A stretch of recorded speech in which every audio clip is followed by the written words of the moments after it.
अस्सलाम वालेकुम स्टूडेंट्स। तो कैसे हैं आप लोग? अच्छा, लास्ट टाइम हम लोगों ने 17.3 का क्वेश्चन नंबर 4 किया था, जिसमें हमने डे मॉर्गन्स लॉ को प्रूफ किया था। डे मॉर्गन्स लॉ दो होते हैं, वो हमने दोनों प्रूफ किए थे, और जिसके अंदर हमें यूनिवर्सल और ए और बी दोनों सेट्स गिवन थे। आज हमें क्वेश्चन नंबर 17.3 का 5 करेंगे, जो लास्ट क्वेश्चन है इस एक्सरसाइज का। वो क्या है? If A and B are subsets of U, U क्या यूनिवर्सल सेट है? क्या कहना है? ए और बी यूनिवर्सल के अदर सबसेट है, then prove the following using properties. तो प्रूफ करना है ये जो सारी प्रॉपर्टीज आपको गिवन है, इनको प्रूफ करना है। और क्या प्रूफ करना है कि अगर यू का जो सेट है, यू के सेट के अगर मैं सबसेट बनाऊं तो दो सबसेट्स, एक ए होगा एक बी होगा।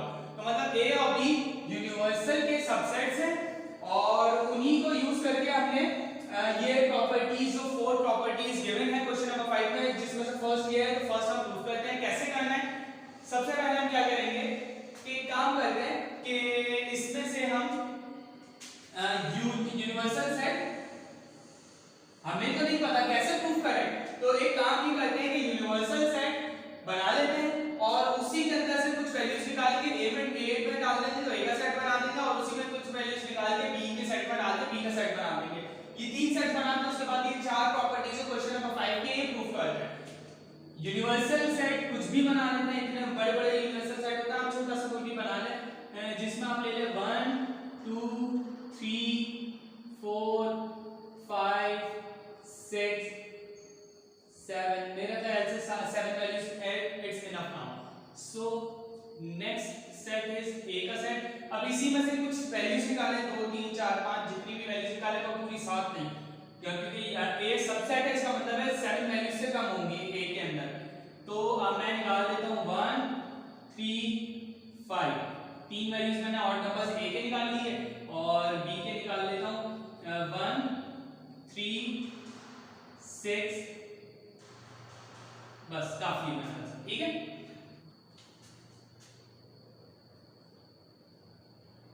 5 7, ठीक। 4 वैल्यूज मैंने ए के सेट में ले ली, 3 वैल्यूज मैंने बी के सेट में ले ली, यूनिवर्सल मैंने 1 2 7 ले लिया, क्योंकि यूनिवर्सल सेट में ज्यादा वैल्यूज होती है। अब देखें ए के सेट के अंदर जितनी वैल्यूज आ रही हैं वो सारी यूनिवर्सल में मौजूद हैं, और यूनिवर्सल में उससे ज्यादा वैल्यूज ही हैं। बी के सेट में जितनी वैल्यूज आ रही हैं वो सारी यूनिवर्सल में मौजूद हैं और उससे ज्यादा वैल्यूज है। इसका मतलब है ए और बी यूनिवर्सल के सबसेट्स हैं। ये अभी हमने अपनी तरफ से 3 सेट्स बनाए, यूनिवर्सल ए एंड बी, और अब इससे हम ये प्रॉपर्टीज को प्रूव करेंगे। फर्स्ट सबसे पहले क्या करेंगे, हम लेफ्ट हैंड साइड ले लेते हैं। लेफ्ट हैंड साइड ले लेते हैं। लेफ्ट हैंड साइड क्या है, मेरे पास ए का यूनियन लेना है ए इंटरसेक्शन बी के साथ। तो सबसे पहले फर्स्ट वी फाइंड, आपको पता है ब्रैकेट सॉल्व करना है।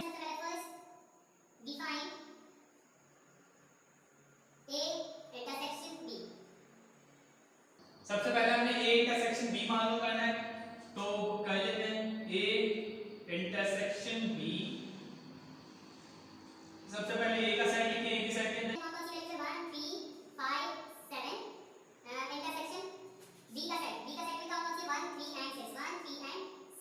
इंटरसेक्शन के अंदर क्या करते हैं, कॉमन वैल्यूज को लिखते हैं। तो कॉमन वैल्यूज कौन सी है? 1 3 1 3, दैट्स इट। तो इसका मतलब है ए इंटरसेक्शन बी का आंसर मेरे पास क्या आ गया, 1 एंड 3। ये किसका आंसर है? ए इंटरसेक्शन बी का आंसर। अब इसी आंसर को ए के साथ क्या करवाना है, यूनियन करवाना है। करवा लेते हैं A union A intersection B. A का यूनियन करवाना है ए इंटरसेक्शन बी के साथ। तो ए का सेट लिख लेते हैं। सबसे पहले ए है, तो ए का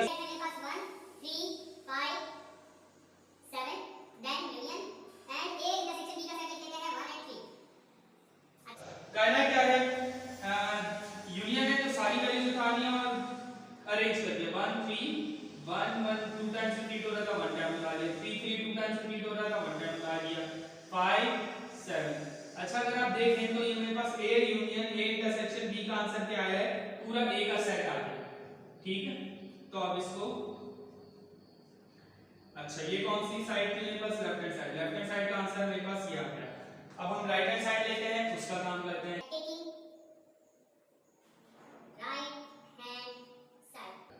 राइट हैंड साइड लेगा, पहले मैंने ए का इंटरसेक्शन करवाना है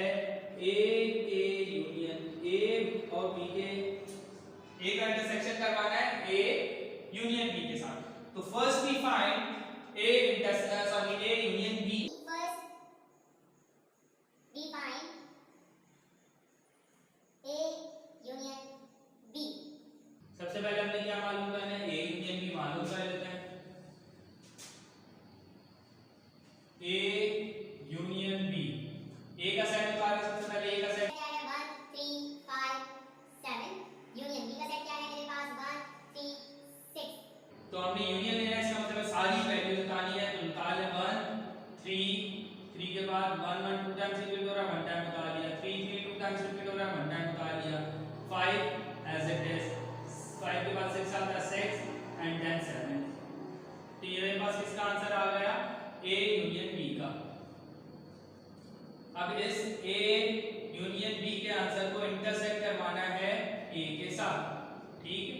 तो ए का सेट लिख लेंगे। ए का सेट क्या है मेरे पास 1 3 5 7 1 3 5 7 then intersection and take maybe answer 1 3 5 6 7 सही। नाउ अब करने का इंटरसेक्शन इसका मतलब कॉमन वैल्यूज लेंगे 1 1 कॉमन है 3 3 कॉमन है 5 5 कॉमन है एंड 7 7 कॉमन है। ये किसका आंसर आ गया मेरे पास ए के इंटरसेक्शन करवाया जब मैंने ए यूनियन बी के साथ। तो ये मेरे पास कौन सी साइड थी राइट हैंड साइड। तो अब जरा चेक कर लें कि राइट हैंड साइड और लेफ्ट हैंड साइड दोनों बराबर आ गई। Hence we prove that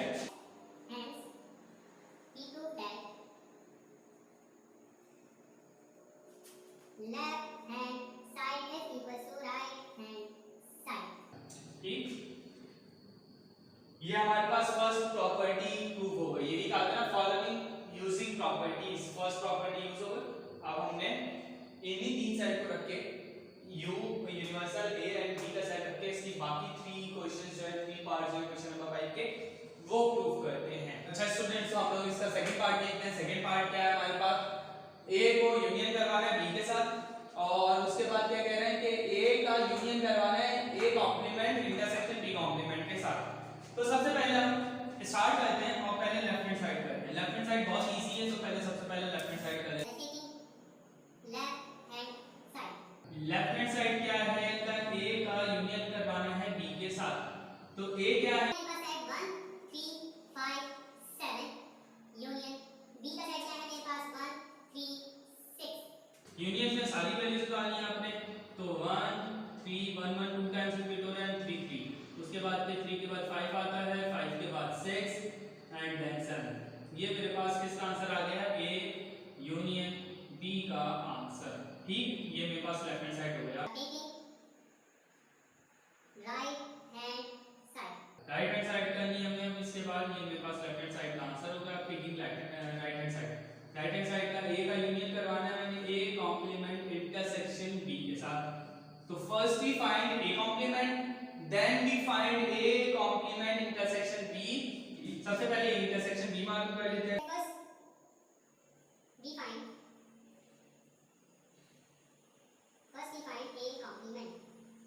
ए का कॉम्प्लीमेंट आप लोग मालूम करना आता है। ए कॉम्प्लीमेंट कैसे मालूम करते हैं कि ए कॉम्प्लीमेंट को कैसे लिखेंगे universal minus A then universal 1 2 3 4 5 6 7 ये मेरे पास यूनिवर्सल सेट था। फिर माइनस का साइन फिर ए का सेट क्या है 1 3 5 7 माइनस है तो सेम वैल्यूज कैंसिल 1 3 5 7 1 3 5 7 2 4 6। ये मेरे पास किसका आंसर आ गया ए कॉम्प्लीमेंट का। ठीक, ए कॉम्प्लीमेंट का आंसर आ गया 2 4 6।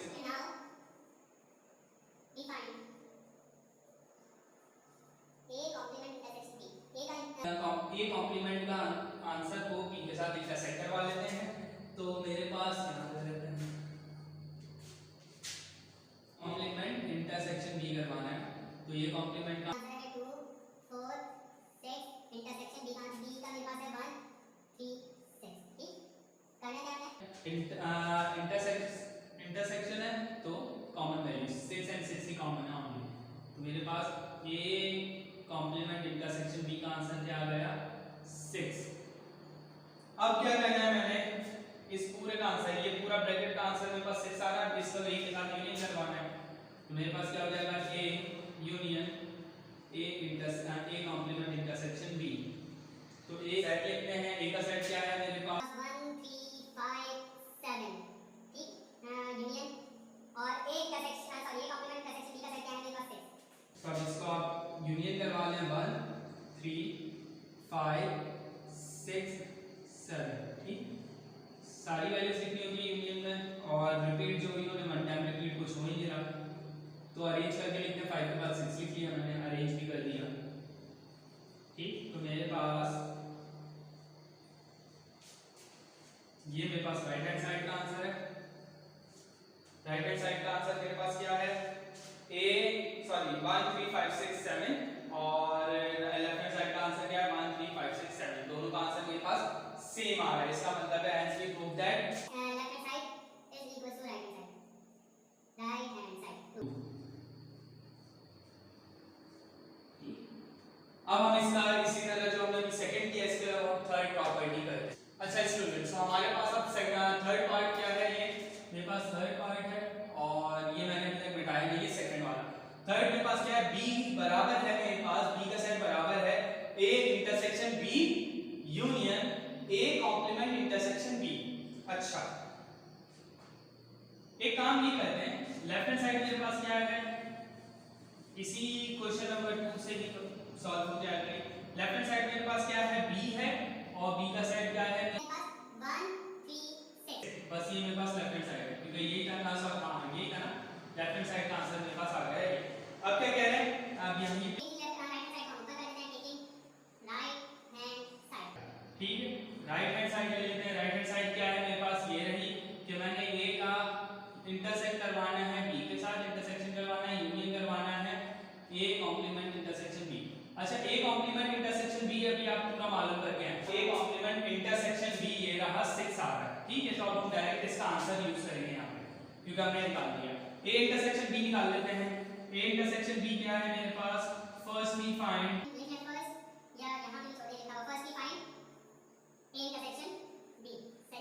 सबसे पहले हम क्या मालूम करेंगे, a इंटरसेक्शन b।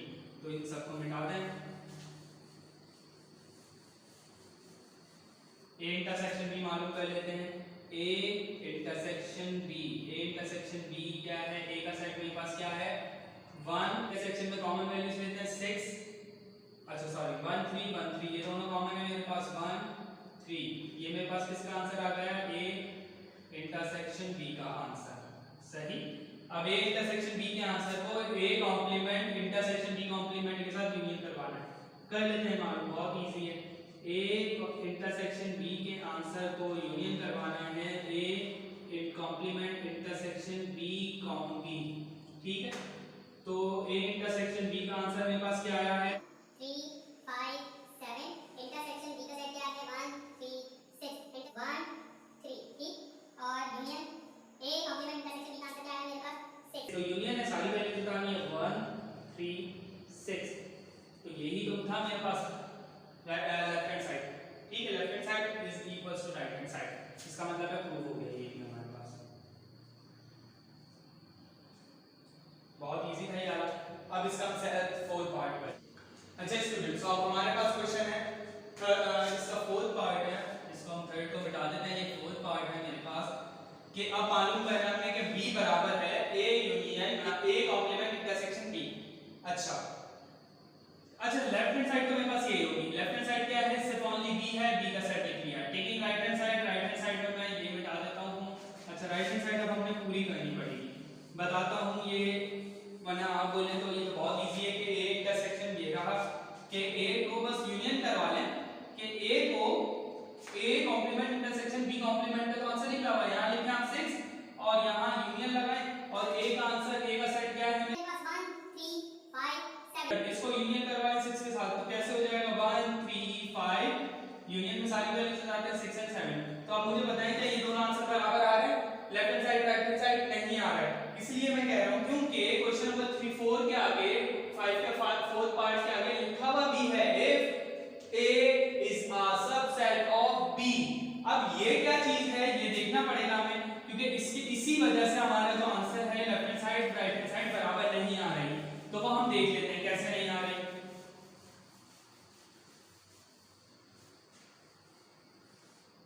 अच्छा, इसके लिए अब हमें a का साइड बदलना पड़ेगा।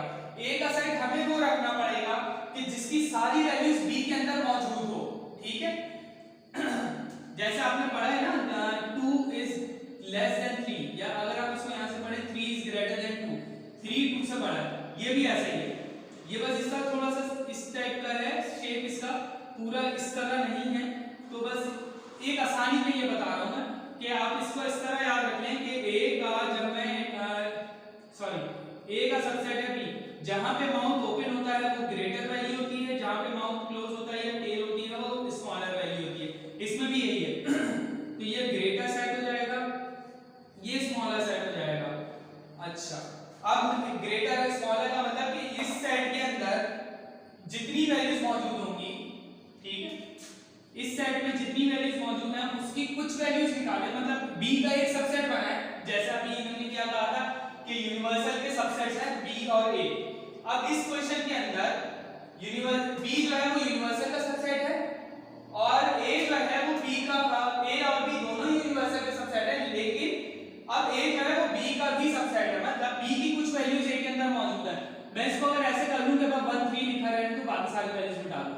अब देखें पूरी 1 3 पूरा का पूरा सेट बी में मौजूद है, बस ऐसा सेट बनाना था और यही वाला बनाना है बस।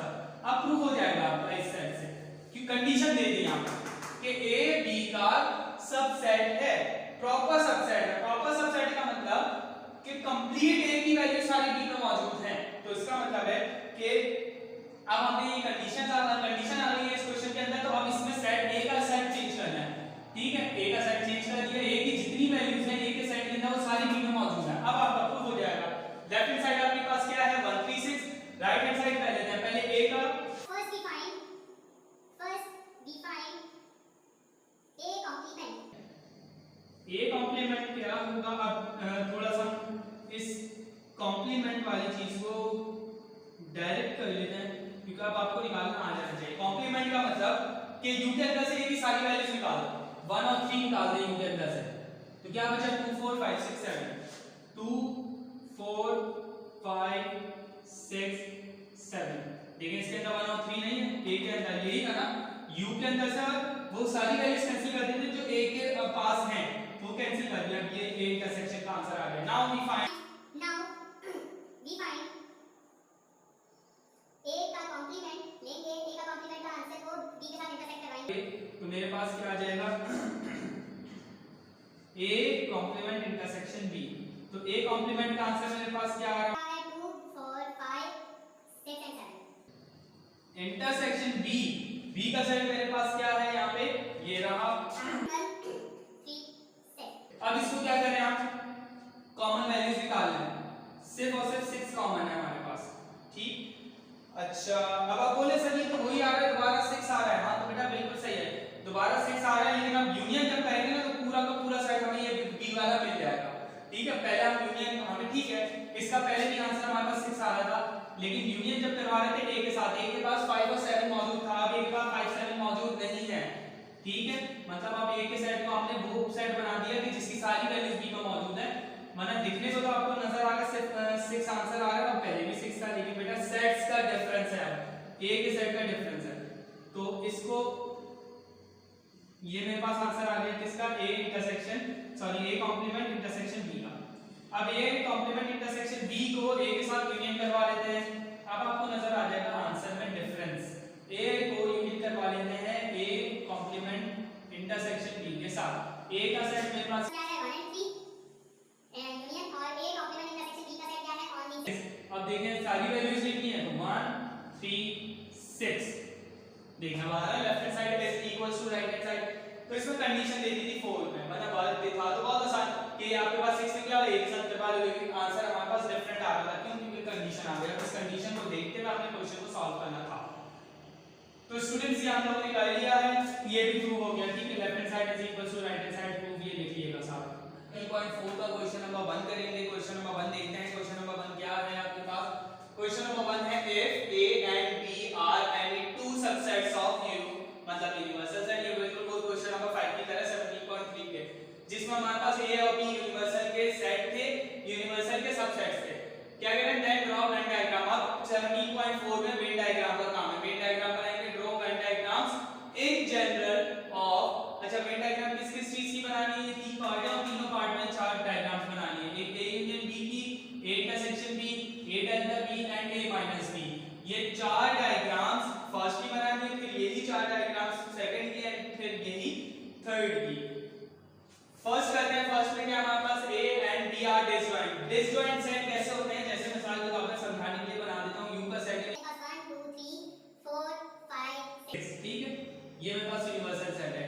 A इसका सबसेट है, इसका मतलब है कुछ ना कुछ वैल्यूज होंगी, 1 एंड 2 ले लेते हैं, और B के अंदर भी कुछ ना कुछ वैल्यूज होंगी इसी की, तो 3 एंड 4 ले लेते हैं। तो डिसजॉइंट का मतलब होता है कि A और B दोनों में से वैल्यू कोई मैच ही ना करे। लेकिन अच्छा, जब भी यूनिवर्सल के साथ होगा ना, तो आप इस तरह एक बॉक्स बना लें, इसको आप इस तरह बना लें एक बॉक्स। ये बॉक्स किसका होता है, यूनिवर्सल का होता है, ठीक है। अच्छा, यूनिवर्सल के अंदर ये 6 वैल्यूज हैं। अब इन 6 में से 1 2 A के अंदर आ गया, आप इसको बना लें, इसके अंदर 1 एंड 2 आ गया, ये सिर्फ समझाने के लिए, ठीक है। और B क्या है, 3 एंड 4। B और A में कोई वैल्यू मैच नहीं करेगी, इसका मतलब है डिसजॉइंट सेट है। जब कोई एक वैल्यू भी मैच ना करे, कॉमन ना हो, तो इसका मतलब है डिसजॉइंट सेट। और ये B का सर्कल बना लें। अब A के सर्कल के अंदर 1 एंड 2 आ गए, B के सर्कल के अंदर 3 एंड 4 आ गया।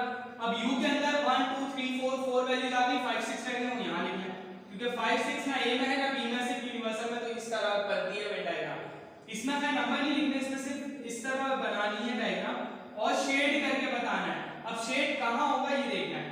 क्या कह रहे हैं कि A और union B, A union B मतलब दोनों वैल्यूज लिखनी है, 1 2 3 4 सारी लिखेंगे ना, यूनियन में यही होता है ना, सारी वैल्यूज लिखते हैं, A की भी और B की भी, और अरेंज करके 1 2 3 4 सारी लिखेंगे। इसका मतलब A में भी कलर होगा और B में भी कलर हो जाएगा। ये मेरे पास फर्स्ट वाली A यूनियन B बन गई। या अगर चाहें तो इसके ऊपर लिख लें A यूनियन B की डायग्राम है फॉर डिसजॉइंट सेट, ठीक है। फर्स्ट के लिए कर रहा हूं। अब फर्स्ट के लिए डिसजॉइंट सेट ही यही सेट होंगे, A इंटरसेक्शन B का है। अब मुझे बताएं, जब A और B में कुछ मैच ही नहीं कर रहा, तो इंटरसेक्शन में तो वही आंसर लिखते हैं जो मैच कर रहा होता है, कॉमन होता है। जब कुछ मैच ही नहीं कर रहा, तो इसका मतलब है A और B इसी तरह बनेंगे और कलर नहीं होगा इसके अंदर। क्यों नहीं होगा कलर, क्योंकि कोई वैल्यू मैच नहीं कर रही। जब कोई वैल्यू मैच नहीं कर रही, आंसर आएगा आपके पास खाली सेट। अगर आप A 1 एंड 2 और इंटरसेक्ट करवाएं B के साथ 3 एंड 4, मुझे बताएं कौन सी वैल्यू कॉमन है जो मैच कर रही है, नहीं कर रही, इसका मतलब है नल सेट आंसर आएगा। जब नल आता है तो इसका मतलब है कलर किसी में भी नहीं होगा। इस पे भी लिख लें कि ये A इंटरसेक्शन B का आंसर वेन डायग्राम है, ठीक। इसमें सही से कलर नहीं है तो मैं जस्ट मार्कर्स आपको बता रहा हूं। अच्छा, इसी तरह थर्ड डायग्राम देखते हैं, वेन डायग्राम थर्ड वाली किस चीज की है मेरे पास, A डेल्टा B। डेल्टा में क्या होता है, दोनों ब्रैकेट के अंदर से कॉमन वैल्यूज को कैंसिल करते हैं और दोनों ब्रैकेट निकाल लेते हैं, सही है। माइनस भी क्या होता है, दोनों में से कैंसिल करते हैं, फर्स्ट वाले ब्रैकेट की जो बची हुई, फर्स्ट वाले सेट की जो बची हुई वैल्यूज होती है वो उतारते हैं। लेकिन इसमें ऐसा नहीं होता, इसमें दोनों की उतारते हैं। तो अगर लिखना चाहें यहाँ छोटा सा लिख लें कि A डेल्टा B का आंसर सेट है और ये यूनिवर्सल वो है आपके पास। डिसजॉइंट के अंदर ये याद रखिएगा, दोनों सर्कल अलग अलग बनते हैं, A का भी और B का भी।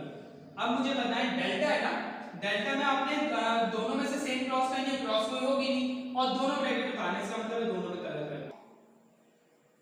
दोबारा समझा देता हूं, जैसे आपने 1 2 आपने A का सेट लिया और डेल्टा B का सेट लिया आपने 3 4, आप कॉमन वैल्यूज कैंसिल करते हैं, कॉमन तो है नहीं, कैंसिल क्या होगा, कुछ नहीं होगा, तो दोनों ब्रैकेट में उतार लेंगे 1 2 3 एंड 4, सारी वैल्यूज उतार ली है, इसलिए 1 2 इसमें है, 3 4 इसमें है, इसलिए A एंड B दोनों आपने कलर कर लिया, सही। अच्छा, अब फोर्थ वाली देखते हैं। फोर्थ क्या है, A माइनस B, सही, A माइनस B, ये यूनिवर्सल सेट है।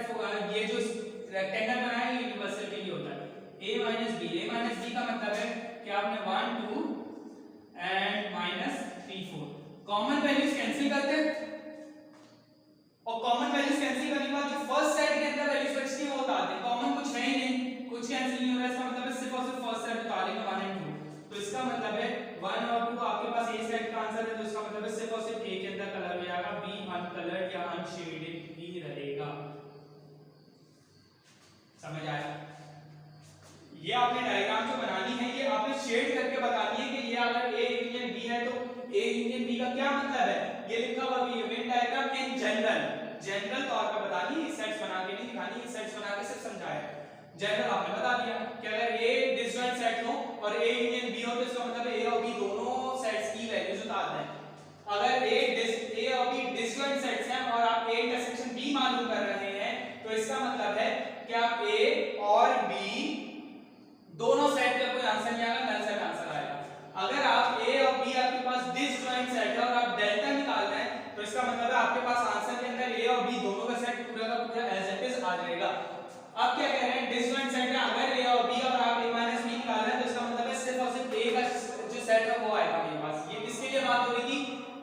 डिसजॉइंट के लिए बात हो रही है। फिर देखते हैं सेकंड क्या है मेरे पास, क्या कह रहा है ओवरलैपिंग सेट। ओवरलैपिंग सेट में एक तरह से आपको लिख के अगर मेरे पास U के अंदर 1 2 3 4 5 वैल्यूज हैं और A के अंदर मेरे पास 1 2 3 वैल्यूज हैं और B के अंदर मेरे पास 3 एंड 4 वैल्यूज हैं। ओवरलैपिंग सेट मतलब कोई ना कोई वैल्यू मैच हो रही है, कॉमन है। A और B के अंदर डिसजॉइंट में कॉमन नहीं होता, लेकिन आपके पास ओवरलैपिंग में कोई ना कोई नंबर कॉमन होता है, तो इसमें मैंने 3 नंबर कॉमन रख लिया। अब इसको देखते हैं, फर्स्ट वाली डायग्राम बनाते हैं, मेन डायग्राम। फर्स्ट वाली ये मेरे पास यूनिवर्सल सेट है और मैं फर्स्ट किसके लिए बना रहा हूं, A यूनियन B के लिए। A यूनियन B ओवरलैपिंग के अंदर दोनों सेट्स इस तरह मिल रहे होते हैं A और B, ठीक, और डिसजॉइंट के अंदर इस तरह अलग-अलग होते हैं। अब देखते हैं कि overlapping set A union B, A union B का मतलब है कि सारी वैल्यूज उतारनी है और जो मैच कर रही हैं वो भी उतारनी है। तो अब देखते हैं, अब आपने करना क्या है, A यूनियन B है ना आपके पास आंसर, तो अब मैं अगर A और B को यूनियन करूं तो मेरे पास आंसर क्या आएगा 1 2 और 3 3 मैच कर रहा है 1 टाइम एंड 4। ये मैच जो कर रहा था, जो कॉमन वैल्यू है दोनों के अंदर वो यहां सेंटर में लिखते हैं, जो ये कॉमन को हटा के वैल्यू बची है 4 बच रहा है B में वो यहां लिख लें और 1 2 बच रहा है A में वो यहां लिख लें। इसका मतलब है पूरा ये दोनों सर्कल कलर्ड होंगे, ठीक। ये नंबर लिखने का मकसद ये सारी वैल्यू आ रही है A यूनियन B। इसका मतलब सारा कलर होगा, ये भी कलर होगा, ये सेंटर वाला ये पार्ट ये भी कलर होगा। अभी आपको सब समझ आ गया, इसकी सेकंड और थर्ड डायग्राम बनाएंगे। सही। अच्छा, अब इसकी सेकंड बनाते हैं A इंटरसेक्शन B की। A इंटरसेक्शन B की, ये यूनिवर्सल सेट है, ये मेरे पास A इंटरसेक्शन B का। अच्छा, इंटरसेक्शन में क्या होता है, कॉमन वैल्यूज लिखते हैं, तो इन दोनों में A और B में से 3 कॉमन है, इसका मतलब है 3 यहां लिखूंगा मैं और सिर्फ यहां लिखूंगा, इसका मतलब है कलर भी सिर्फ नहीं होगा। सही। अब इसके बाद थर्ड डायग्राम बनाते हैं यूनिवर्सल की। थर्ड क्या है मेरे पास, A डेल्टा B, ये मेरे पास यूनिवर्सल सेट है। अच्छा, A डेल्टा B की डायग्राम बनानी है। A डेल्टा B में क्या होता है, जो कॉमन नंबर होता है कैंसिल होता है, उसके अलावा जितने नंबर्स होते हैं वो होता है। अब इसमें देखें A डेल्टा B 3 3 कैंसिल हो जाएगा, तो मेरे पास क्या बचेगा 1 2 और सिर्फ 4, ठीक है। तो मैंने अभी देखा था B एंड A, 3 आएगा 1 2 यहां आएगा और 4 यहां आएगा। इसका मतलब है 1 2 4 में कलर करना है, 3 में नहीं करना है। इसका मतलब है सिर्फ यहां कलर नहीं करना, इसके अलावा करना है। इस तरह मैं बता देता हूं, ये सेंटर पार्ट को छोड़ना, क्योंकि सेंटर पार्ट का कैंसिल हो गया ना आपके पास। इसी तरह ये रहा सेंटर पार्ट छोड़ देंगे, इसके अलावा में कलर करेंगे, ठीक है। ये मेरे पास A डेल्टा B का आंसर है। इसी तरह मेरे पास यूनिवर्सल निकालूंगा किसका, A माइनस B का। A माइनस B, पहले A और B के सेट बना लें। अच्छा, माइनस में क्या होता है, कॉमन वैल्यूज कैंसिल करनी है और सिर्फ फर्स्ट ब्रैकेट का आंसर लगाना, मतलब सिर्फ और सिर्फ 1 2 आंसर आएगा। 1 2 किस में आ रहा है मेरे पास, सिर्फ इसमें A में, तो सिर्फ A के इतने हिस्से में हम कलर, ठीक है, समझ आया। इस अब ना सेंटर पार्ट में कलर नहीं होगा क्योंकि सेंटर पार्ट में अगर 3 वो कैंसिल हो गया और यहां पे कलर नहीं होगा, यहां 4 था और 4 हम बताते नहीं है, 4 सिर्फ मतलब नेक्स्ट सेट की जो वैल्यू हम सिर्फ डेल्टा बताते हैं, माइनस में नहीं बताते।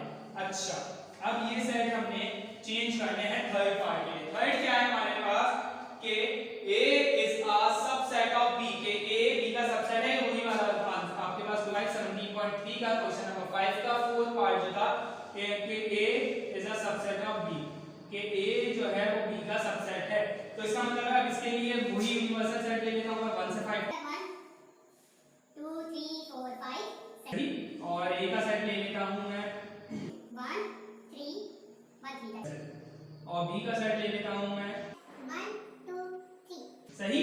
अब आप देखें A की जो वैल्यू है, A के सेट के अंदर जो वैल्यूज हैं वो सारी आपके पास B में मौजूद है। A में क्या क्या है आपके पास 1 एंड 3 और वो पूरे का पूरा 1 एंड 3 आपके पास B के सेट के अंदर मौजूद है 1 एंड 3 और B में से ज्यादा वैल्यूज भी हैं आपके पास।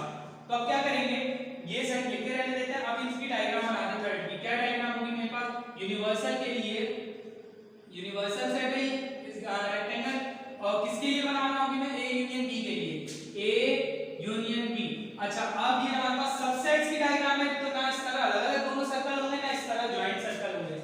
सर्कल कैसे होंगे कि B का सेट बनाएंगे सबसे बड़ा, क्योंकि B में जो है मेरे पास ज्यादा वैल्यूज हैं इनके मुकाबले में, और A का जितनी वैल्यूज हैं वो सारी B में मौजूद है और कम है, तो A का सेट बनाएंगे छोटा सा इस तरह अंदर, ठीक है। अब देखते हैं A के सेट के अंदर कौन कौन सी वैल्यूज है 1 एंड 3 और B के अंदर देखें A और B आ गया 1 एंड 3 सिर्फ 2 बचा, मतलब B के अंदर 2 1 3 तीनों वैल्यूज हैं और A के अंदर सिर्फ 1 3 और यूनिवर्सल के अंदर 1 2 3 वैल्यूज आ गई 4 5 यहां आ जाएगा, सही। अब देखते हैं ए यूनियन बी का मतलब ए और बी की सारी वैल्यूज उतारनी है, तो इसका मतलब है आपने ए और बी दोनों को कलर करना है। अच्छा, अब इसी तरह इसका सेकंड बनाते हैं इंटरसेक्शन के लिए यूनिवर्सल, और ए का इंटरसेक्ट करवाएंगे बी के साथ। इसी तरह बी का एक सर्कल बनेगा बड़ा सा, उसके अंदर छोटा सा एक ए का सर्कल बनेगा ये। अब इंटरसेक्शन में क्या होता है, कॉमन वैल्यूज लेते हैं ना। अब ए और बी में देखते तरह ए और बी में क्या क्या कॉमन है, 1 3 एंड 1 3, तो 1 3 आपके पास ए के सेट के अंदर आ रहा है। इसका मतलब है सिर्फ और सिर्फ यहाँ अंदर छोटे वाले सर्कल के अंदर कलर होगा, ठीक है। ये हमने जो सेट बनाए सिर्फ मैंने समझाने के लिए बनाया, मैंने सेट बनाने नहीं है, आपने जस्ट ऐसे देख के बनाना, लेकिन देखिए आप लोगों को अभी फिलहाल समझ नहीं आ रहा स्टार्ट में, इसलिए सेट से समझना है। अच्छा नेक्स्ट क्या है, ए डेल्टा बी के लिए बनाना है, तो बना लेते हैं ए डेल्टा बी के लिए सेट। तो मेरे पास क्या हो जाएगा, ये यूनिवर्सल है, ये ए delta B. A delta B का मतलब है कि ये बी का सेट, ये अंदर ए का सेट। अब करना क्या है, ए डेल्टा बी में क्या होता है, कॉमन नंबर्स कैंसिल होते हैं, और जो नंबर दोनों साइड के अंदर जो भी नंबर बच रहा होगा वो उतार देना है। ए और बी का जब मैं इंटरसेक्ट लूंगा तो 1 1 3 3 कैंसिल, सिर्फ 2 बचेगा। 2 कहां पे था, मेरे पास यहां पे था ना, बी के बाद ए के बाद, तो सिर्फ इसका मतलब ये बाहर ना कर देता।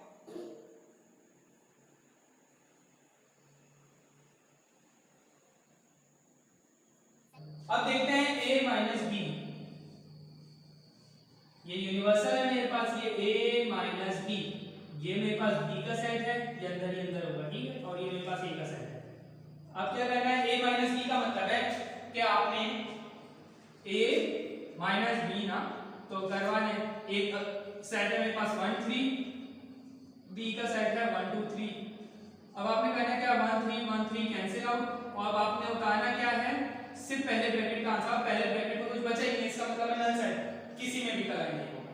तो ये मेरे पास था क्वेश्चन नंबर 170.4 का, जिसमें हमने देखा कि अगर मेरे पास डिसजॉइंट सेट हो तो उसका A union B, A intersection B, A delta B और ए माइनस बी कैसे उसकी वेन डायग्राम बनाई जा सकती है वो हमने देखा।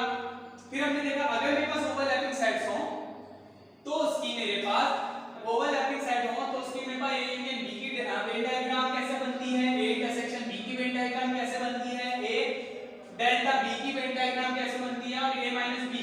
इसी तरह हमने थर्ड वाली में देखा कि अगर मेरे पास ए बी का सबसेट हो तो उसकी वेन डायग्राम कैसे बनती है, तो ये मेरे पास उसकी वेन डायग्राम्स आ गई। या हमने वेन डायग्राम कैसे बनती है तो आपने देख लिया। अगर वेन डायग्राम बहुत जरूरी है, वेन डायग्राम बहुत जरूरी आपका टॉपिक है, तो अगर समझे मुझसे, अगर देखें वीडियो लेक्चर देखें तो लाजमी गौर से समझे इसे और अच्छी तरह समझ लें। नहीं समझ आता कुछ तो कमेंट बॉक्स में लाजमी पूछें, ये तो लाजमी पूछें, क्योंकि ये जो वेन डायग्राम है ये बहुत काम आने वाली चीज है और पेपर में जरूर इनसे कोई ना कोई क्वेश्चन आता है। और इसमें एमसीक्यूज में नहीं, आपके पास क्वेश्चन आंसर सेक्शन बी और सी होता है उसके अंदर से आ जाता है इस वेन डायग्राम का। तो ये बहुत गौर से समझे, अच्छी तरह समझे, कुछ समझ ना आए तो मुझसे पूछ लीजिएगा। 3.4 का क्वेश्चन नंबर 2 देखेंगे। क्वेश्चन नंबर 2 हमारे पास क्या है, verify commutative property of union and intersection using Venn diagram.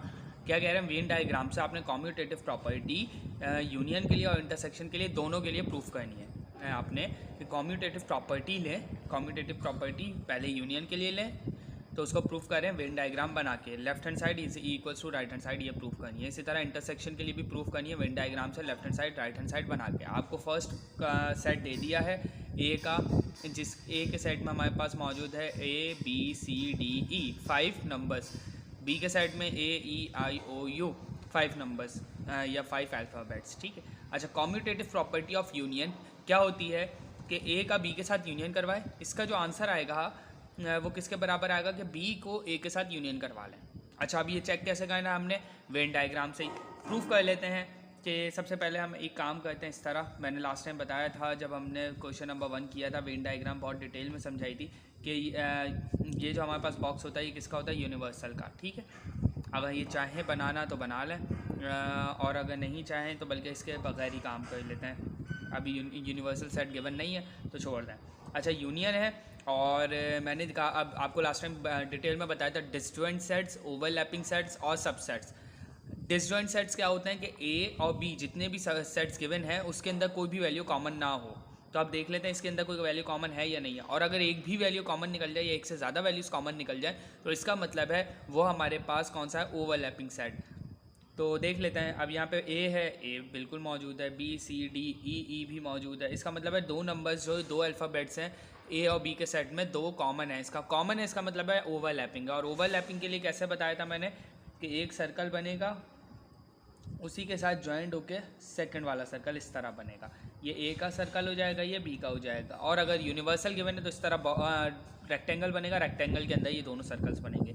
ये किसके हो जाएंगे, इसके नीचे मैं लिख देता हूँ कि ये दोनों सर्कल किसके हैं, ए यूनियन बी के। सही है। अब यहाँ पे is equals to B union A के बना लेते हैं। तो पहले बी का सर्कल बनेगा, बाद में ए का सर्कल बनेगा। तो ये मेरे पास हो जाएगा बी का सर्कल, ये मेरे पास हो जाएगा ए का सर्कल। अब ये मेरे पास किसका है, बी यूनियन ए का। ठीक है, अब इनको प्रूफ करना है, कर लेते हैं। अच्छा, इन्हीं से प्रूफ करना है ना, मतलब कलर करके, शेड करके। लास्ट टाइम जिसका क्वेश्चन नंबर 1 किया था बिल्कुल ऐसे ही करना है, शेडिंग से प्रूफ करना है। शेडिंग से कैसे कि सबसे पहले एक काम करते हैं, नंबर्स लिख लेते हैं। आपको नज़र आ रहा है कि ए और ए दोनों में सेम है, जो सेम होता है वो यहाँ सेंटर में लिखते हैं।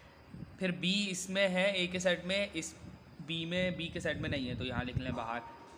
सी आपके पास ए के सेट में है, सी आपके पास बी के सेट में नहीं है, वो भी यहाँ लिख लें बाहर।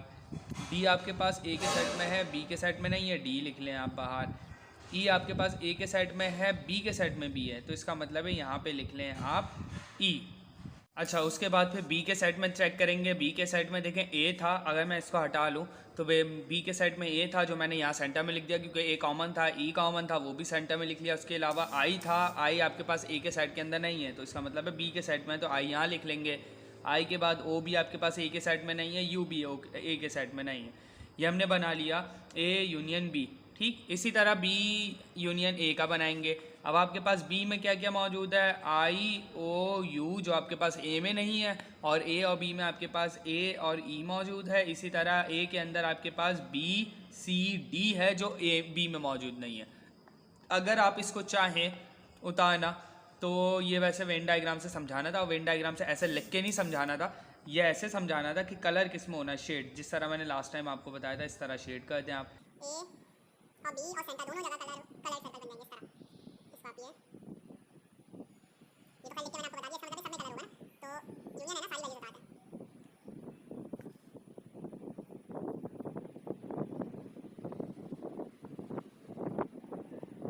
ये मेरे पास ए और बी होगा, इसी तरह आप इसमें भी कर लें।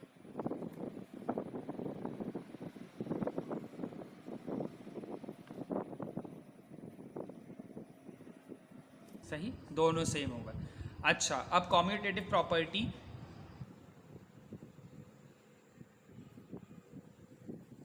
कॉम्यूटेटिव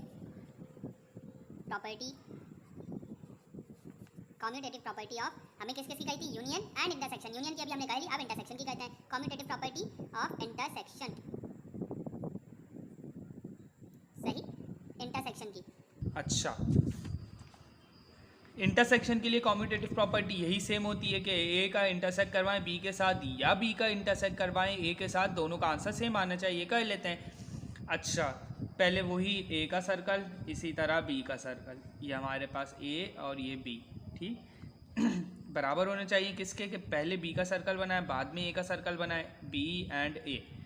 अच्छा, ये मेरे पास किसका है, लिख लेते हैं ए इंटरसेक्शन बी का, और ये डायग्राम मेरे पास वेन डायग्राम किसकी है, बी इंटरसेक्शन ए की, और वही इसमें नंबर्स आएंगे। अच्छा, इंटरसेक्शन में क्या सिर्फ कॉमन नंबर्स लिखे जाते हैं। कॉमन नंबर कौन कौन से थे, ए एंड ई। सिर्फ ए और ई ए और बी में सेम है, मतलब यहाँ पे ए और ई यहाँ आएंगे ना, तो मतलब सिर्फ यहीं आएंगे ना आपके पास अल्फ़ाबेट, तो सिर्फ ये कलर होगा सेंटर पार्ट। और देखिए आपने left hand side is equal to right hand side. Left hand side में जैसी डायग्राम है वैसे ही राइट हैंड साइड में भी है। इसका मतलब है ये प्रूफ हो गया, वेरीफाई हो गया। इसी तरह लेफ्ट हैंड साइड में यहाँ पे भी आपके पास दोनों सर्कल और सेंटर में भी कलर है, या राइट हैंड साइड में भी यही है कि दोनों जगह सर्कल में कलर है और सेंटर में भी कलर है। तो ये हमने नंबर 2 का फर्स्ट पार्ट जो था जिसके अंदर हमें ए और बी के सेट गिवन थे, उससे हमने वेन डायग्राम बना के प्रूफ कर दिया। और वेन डायग्राम इस तरह नंबर्स नहीं लिखे जाते, कलर्ड से बताया जाता है। तो ये मैंने कलर कर दिया यहाँ पे भी और यहाँ पे भी। Left hand side is equal to right hand side, A union B में भी ए और बी दोनों में कलर हुआ और सेंटर पार्ट मतलब कॉमन पार्ट में भी कलर हुआ। यहाँ पे बी और ए में दोनों में कलर हुआ और सेंटर पार्ट कॉमन पार्ट में भी कलर हुआ। इंटरसेक्शन के अंदर हमारे पास क्या हुआ है कि ए और बी के कॉमन नंबर्स हैं वो यहाँ सेंटर में लिखे जाते हैं, तो सिर्फ इंटरसेक्शन है ना, सिर्फ कॉमन नंबर्स लिए जाते हैं, तो यहाँ कलर हो गया। इसी तरह बी और ए में कॉमन नंबर्स यहाँ थे, दोनों डायग्रामों में सिर्फ सेंटर पार्ट कॉमन पार्ट के अंदर कलर्ड है। इसका मतलब है left hand side is equals to right hand side. अच्छा, सेकंड पार्ट क्या है हमारे पास कि बी का हमें एक सेट गिवन है 1 2 3 एंड सो ऑन 10, मतलब 1 से लेकर 10 तक सारी वैल्यूज पी में मौजूद है। और क्यू में देखें 2 4 6 8 10 सारे इवन नंबर है। तो इसका मतलब है कि अगर मैं पी का सेट, अगर पूरा सेट बनाऊं पी का, तो देखें मेरे पास पी के सेट में कौन कौन सी वैल्यूज 1 2 3 4 5 6 7 8 9 10 ये सारी पी के अंदर मौजूद है मेरे पास वैल्यूज। क्यू का सेट बना लेते हैं। क्यू के सेट के अंदर मेरे पास सारे इवन नंबर्स हैं लेस देन या इस तरह कहना लेस देन इक्वल टू 10 या ओनली लेस देन 11, ठीक है। 2 4 6 8 10, ठीक है। ये बात हो सकता है गलत हो जाए जो मैंने कही है, जो हो सकता है मुझे ऐसा लग रहा है कि ये बात एक तरह से गलत है। All even numbers less then 11 है ही नहीं इवन नंबर्स, तो आप ये कह सकते हैं all even numbers less then 12, तो वो 10 हो जाएगा। या आप कह सकते हैं all even numbers less than and equals to 10, तो भी ये सही है। खैर, अच्छा मैंने ये क्यों बनाया है पी का पूरा सेट, अब देखें ज़रा। इसके अंदर 2 एंड 2 सेम है, मतलब कॉमन है, 4 एंड 4 कॉमन है, 6 एंड 6 कॉमन है, 8 10। अब आप देखें क्यू में जितने नंबर्स हैं वो सारे पी के अंदर मौजूद है। और हमने ये देखा था जब क्वेश्चन नंबर 1 किया था, तो ये हमारे पास थर्ड वाला क्वेश्चन नंबर 1 का थर्ड पार्ट था कि A is a subset of B. तो यहाँ पे क्या होगा, Q is a subset of P.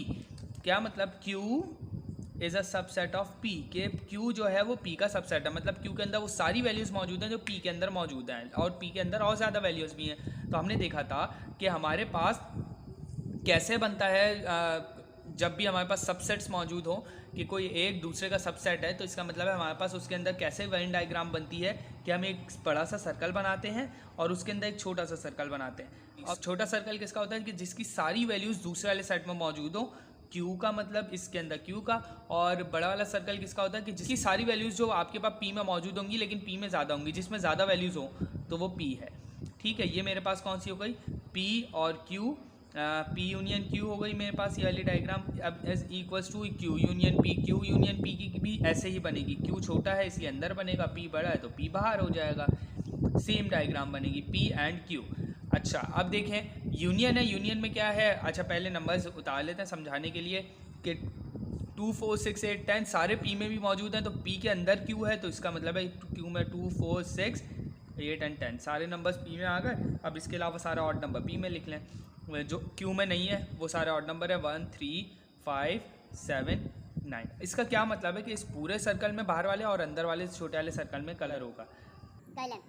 Number लिखने नहीं थे, सिर्फ लिख के बता रहा हूँ ये समझाने के लिए कि तो ये मैंने पी में कलर्ड सर्कल हो गया, अंदर वाला सर्कल भी कलर्ड हो गया, बाहर वाला सर्कल भी कलर्ड हो जाएगा, सही। इसी तरह पी और क्यू में भी यहाँ पे भी यही होगा, यहाँ 2 4 6 8 10 बाहर आ जाएगा, 1 3 5 7 9 सेम आपके पास ही कलर हो जाएगा। पूरा स्मॉल एंड लार्ज दोनों सर्कल कलर्ड हो जाएंगे। तो जब कलर हो जाएंगे तो आप देखें left hand side is equal to right hand side आ गई हमारे पास। तो इसका मतलब है कि हमारे पास commutative property of union proof हो जाएगा। Is equals to Q union P. Union में तो आप कुछ भी कर लें, P union Q, Q union P, A union B, B union A, कुछ भी कर लें आंसर सेम आएगा। और इंटरसेक्शन में भी सेम आएगा, ठीक है। Left hand side right hand side, left hand side as equals to right hand side. अब देखते हैं हम commutative property of intersection.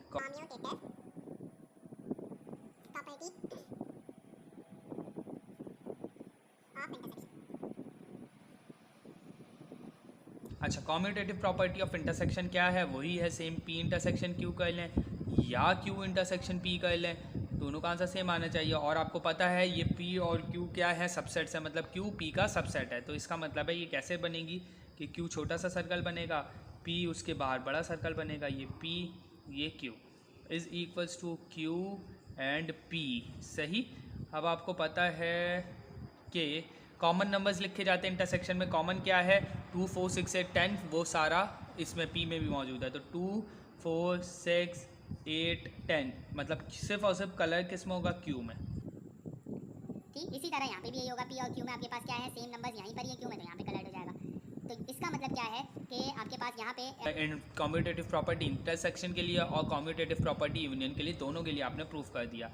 P intersection Q करें या क्यू इंटरसेक्शन पी करें, बात एक ही है। और ये प्रूफ भी होगा कि left hand side is equals to right hand side. ये हमें लिख के सेट बना के प्रूफ नहीं करने थे, हमें वेन डायग्राम से प्रूफ करने थे, जो ये रही हमारे पास वेन डायग्राम्स। ठीक है, अब आप बोलें वेन डायग्राम में आपने जो इससे पहले क्वेश्चन नंबर 1 में इस तरह एक रेक्टेंगल बनाया था, वो क्यों नहीं बनाया? तो वो इसलिए नहीं बनाया रेक्टेंगल क्योंकि रेक्टेंगल वहाँ बनता है जहाँ यूनिवर्सल सेट गिवन होता है यू का सेट। तो इस क्वेश्चन के अंदर आपने कहीं पर भी क्वेश्चन नंबर 2 में नहीं देखा कि यू का सेट हमारे पास है, या बात भी की है उसकी। कह रहे हैं verify commutative property of union and intersection using Venn diagram. तो इसका मतलब है हमारे पास यूनिवर्सल के सेट की कहीं पर भी बात नहीं की। तो इसका मतलब है हमने जस्ट सर्कल बनाए। अगर यूनिवर्सल की बात ये मैंने बनाया भी था स्टार्ट में, जो आपको बता भी दिया। ठीक है, फिर इंशाल्लाह नेक्स्ट लेक्चर के अंदर हम क्वेश्चन नंबर 3 देखेंगे। जब तक के लिए अल्लाह हाफ़िज़।